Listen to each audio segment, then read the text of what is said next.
When my husband got sick, I took off work to care for him. His mother called every day saying, if you knew how to cook properly, he'd be fine. Then she showed up uninvited and said, you're killing my son. My husband whispered, just ignore her. I didn't. I called security, had her escorted out, and sent her an itemized invoice for every day I stayed home. I've been married to Joel for 6 years. We live in Columbia, Missouri. Nothing fancy, small house, a dog, decent jobs. I work as a project coordinator in construction. Joel works with HVAC systems. Our life's been stable, normal. No kids yet, though we talked about trying soon. Joel is the kind of man who doesn't ask for much. He works hard, doesn't complain, does his part at home. That's probably why what happened hit me so hard. Seeing him helpless, it shook me. But it wasn't just the sickness that got to me. It was his mother. Her name is Ruth. And Ruth thinks I'm a useless, lazy wife who stole her baby boy. She's always been a bit much, but when Joel got sick, she turned into something else. A whole new kind of nasty. It started early January. Joel came home sniffling. Said he felt cold. The next morning, he couldn't get out of bed. Fever. Sweats. Coughing nonstop. We went to urgent care, then his doctor. They said it was a viral infection, could take weeks to fully clear up. I didn't think twice. I called my boss and told him I needed time off. At first I used my paid time, then unpaid leave when that ran out. I knew Joel wouldn't be able to manage on his own. He couldn't even walk to the bathroom without help. Every day I cooked meals from scratch. I cleaned the house, changed the sheets constantly, tracked his meds, monitored his temperature every few hours, and made sure he stayed hydrated. I didn't sleep much, just dozed in a chair beside him, waking up every time he coughed too hard or winced in pain. Ruth started calling on day 3. I had barely closed my eyes when my phone rang at 7:04 a.m. If you knew how to cook real food, he wouldn't be this sick, she said. What? I'm just saying. You need to feed him properly. No frozen crap. No boxed food. That stuff ruins your body. I held back a scream. I told her I was making soup, keeping him warm, giving him medicine. Did you make the broth from scratch? She asked. Or did you just pour out of a can? I said nothing. Unbelievable, she muttered. You think you're helping him? You're not. You're making it worse. Then she hung up. That became the pattern. Morning calls. Sometimes evening ones too. All of them filled with judgment. You're not cleaning the house well enough. Viruses spread on surfaces. Don't you know how to keep a man healthy?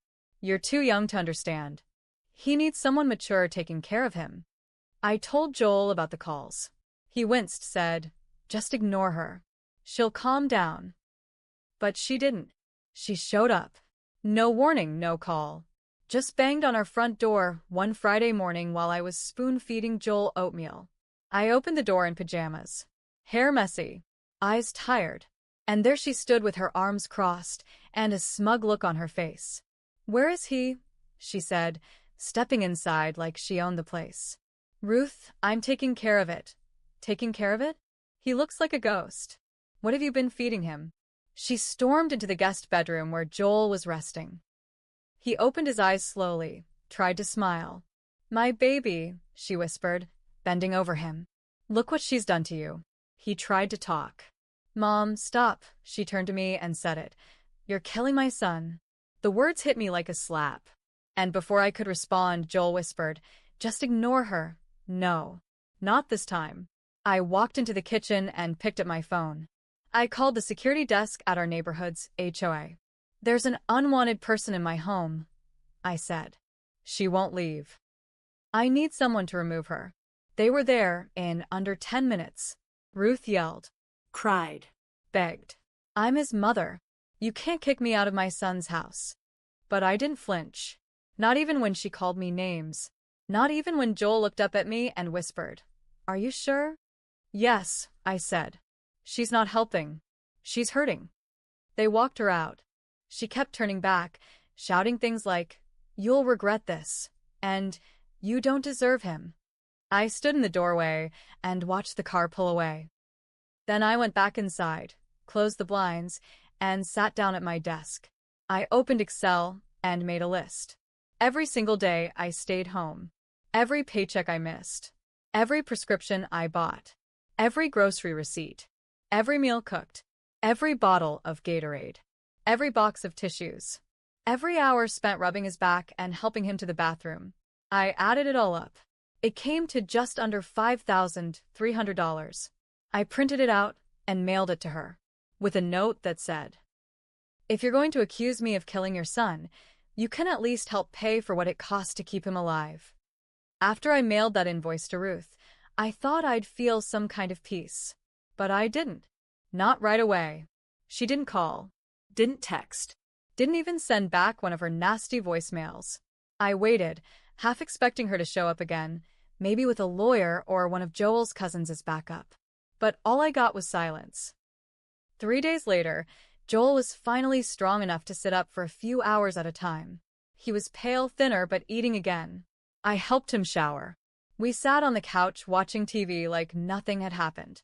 I tried to pretend like things were okay, but they weren't. Joel hadn't said much about what happened with his mom.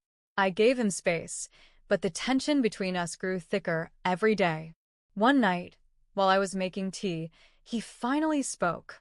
"You didn't really have to send her a bill." I stopped stirring. "Excuse me?" He looked tired. He wasn't meeting my eyes. "She's difficult, I know, but she's still my mom.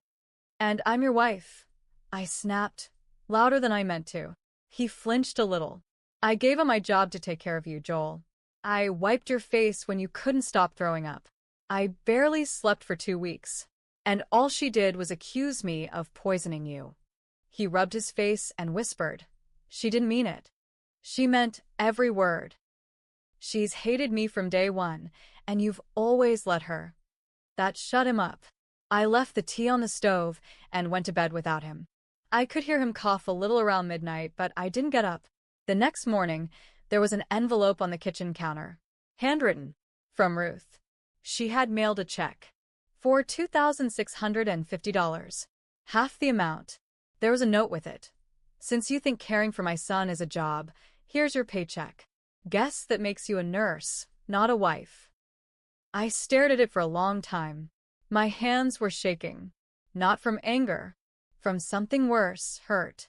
Deep, raw hurt. Joel walked in and saw the check. "She actually paid," he said like it was a joke. I said nothing. Just handed him the note. He read it and sighed. "She didn't mean that either." "You keep saying that," I said. "But she keeps meaning it." He looked at me differently then, like he was finally seeing just how deep the damage went. But instead of comforting me, he said the worst thing he could have said. "I think you should apologize to her." My stomach dropped. "What?" "She's not well either. She's been dealing with a lot. She just lost her sister. She was scared. You were both emotional." I couldn't believe it. "So your mom storms into our house, tells me I'm killing you, gets escorted out by security, sends a passive-aggressive check, and I'm the one who needs to say sorry? She's my family." I stared at him. "So what am I?" He didn't answer. I packed a bag and left that afternoon. Not forever. I told him I was staying with my friend Janelle for a few days to think. He said, "Okay," and that was it. No fight. No chase. Just okay. At Janelle's, I cried for the first time since all this started. I didn't even realize how heavy it all was until I had distance. The sickness, the unpaid bills, the way Ruth made me feel like trash, and Joel letting her. Then Janelle told me something I didn't expect. She called me Ruth. She found me on Facebook. I froze. She wanted to know if you were telling the truth. About taking time off. About the money. And I told her everything. I told her how hard you worked. How scared you were. You know what she said? What? She said, "She's manipulating Joel." I can tell. That's when I knew this wasn't over. Ruth was starting something behind my back. And Joel? He was letting it happen. I stayed at Janelle's for 3 days. I didn't call Joel, and he didn't call me. Not once. On the 4th day, I drove back to the house. I needed clothes. I needed to see if he even cared. When I walked in, the house was quiet, too quiet. Joel wasn't there. Benny, our dog, ran up to me wagging his tail, but something was off. The kitchen trash was full, dishes piled in the sink. Joel hadn't done a damn thing while I was gone. But what really got me was what I found in the bedroom. The check. The same one Ruth had sent me. Half the amount I'd invoiced her was sitting on Joel's nightstand. It had been endorsed, and attached to it the note. Talk to Mom. She wants to help out more. Let's just move on. No apology. No ownership. Just move on. I stood there staring at it for a long time. My hands were shaking again. This time from pure rage. I opened Joel's laptop. It was still logged in. I went to his email. I know I shouldn't have, but I had to see it for myself. And what I saw hit me like a punch to the gut. He'd been emailing Ruth. Daily. While I was gone. Not just that, but about me. She's being stubborn. I don't know how to talk to her right now. Maybe you're right. Maybe she does care more about being right than about me. I think she's blowing this out of proportion. And then the worst one. You've always had better instincts than her when it comes to taking care of people. I slammed the laptop shut and sat on the edge of the bed, trying not to scream. He wasn't just defending her. He was siding with her. He let her insult me. Then he let her pay me like I was a hired caregiver. And now he was turning me into the villain in emails behind my back? That night, when Joel came home, I didn't even say hello. I handed him a folder with printed screenshots of every email he sent to Ruth. Every word. Highlighted. He looked down at them, then back up at me. You went through my email? I laughed. Loud. Bitter. That's what you care about. She's my mom. And I'm your damn wife. Joel looked like he was about to say something, but I held up my hand. No. I don't want to hear another excuse. I gave up my job for you. I let her insult me. I stood by you when you couldn't even stand. And the whole time you were playing both sides like I was some problem to be managed. He sat down on the couch, silent. I wasn't done. She called my friend Joel. She tried to turn Janelle against me. What else has she done that I don't know about? Has she been in touch with your exes too? Putting together a whole case against me. He didn't answer. Just sat there rubbing his temples like he was the victim here. That's when I told him. I'm not staying here tonight. I'm not sure I'm ever coming back. He didn't fight me. He just asked, what about Benny? I looked him dead in the eye. You and your mother can figure that out together. And I walked out. I went back to Janelle's and started making a new plan. Not just for separation, but something bigger. Because if Ruth wanted to treat this like a business transaction, if she thought I was just a hired caretaker, then she was about to find out what happens when the employee decides to play hardball. I stayed at Janelle's for another week. I didn't tell Joel what I was planning. I didn't have to. He'd made his choice clear, and so had I. I used that time to talk to a lawyer. A good one. I still had the emails Joel sent to Ruth. I had receipts, bank statements, my work leave papers, everything. The lawyer said something that lit a fire in me. You've got documentation of emotional abuse, financial loss, and third-party interference. If you want a divorce, you could go after spousal support and damages. I hadn't even been thinking about divorce when all this started. I thought I was protecting my husband. But now, I felt like I was protecting myself from him. I also had another idea. One that wasn't about lawyers or courtrooms. See, Ruth had written that check from her personal bank account. And I knew from past Christmases that she was the kind of person who loved her reputation. Local charities, garden clubs, church groups, she was always bragging about how respected she was in Jefferson City. So I sent her an email. Ruth, thank you for the payment. Since you've now financially compensated me for my caregiving, I've logged the income accordingly and reported it to the state for tax purposes under household employment. Per IRS guidelines, you'll need to fill out a Schedule H and issue me a W-2 for the $2,650. If you need help understanding the process, I've attached links from the IRS website. See, I never heard her scream, but I imagine she did. 2 days later, Joel showed up at Janelle's without warning. He looked worn out, like he hadn't slept much. I just wanted to talk, he said. I stood in the doorway, arms crossed. She's losing it, he said. She's freaking out about tax fraud. I said nothing. She said you're trying to ruin her. I'm just following the law, I said calmly. Like she wanted me to. It's a job, right? That's what she paid me for. He stared at me. Then finally he said it. I made a mistake. That almost got me. Almost. Which one? I asked. Letting her talk to me like that? Lying to me? Taking her side? Or cashing the check and letting her slap me in the face with it? I didn't mean to. You meant everything you did, I said. You meant to protect her feelings instead of mine. You meant to keep the peace by making me the villain. Joel looked down.